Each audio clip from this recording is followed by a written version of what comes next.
Well, I grew up in a family with a father who is Buddhist and a mother who stems from a Buddhist faith. We have been going to temples. For funerals, we would practice the Buddhist faith. And it wasn't until my senior year of high school that my best friend invited me to his church. I got along with the fellowship really well, but for me, my relationship with Jesus didn't start there. But in college, I had a very different experience with the fellowship. I found the community to be condemning, self-righteous, exclusive.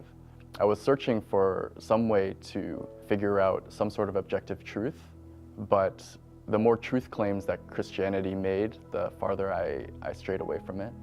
7 years later, one of my good friends from school, he invited me to come to a small group. And he invited me, and I went to this small group, and I started to develop a relationship with these people, but I had a lot of questions, right? Questions about the truth claims about Christianity, common questions like, why does an all-loving God introduce evil into this world?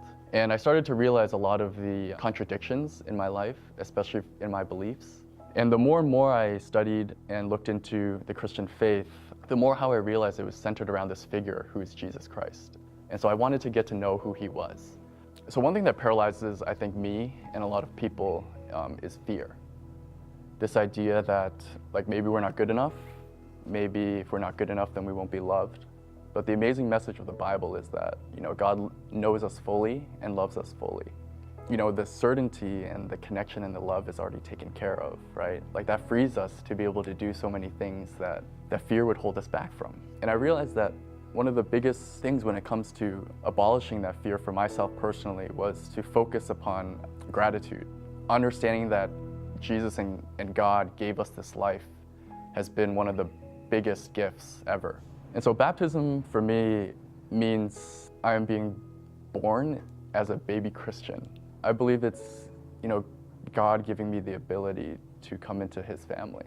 Every day my understanding of God will deepen a little bit. And that sort of inspires me so much to continue to grow in my faith, right? Because I want to know God more. And that's one thing that I'm looking forward to a lot. My name is Derrick and I'm getting baptized today.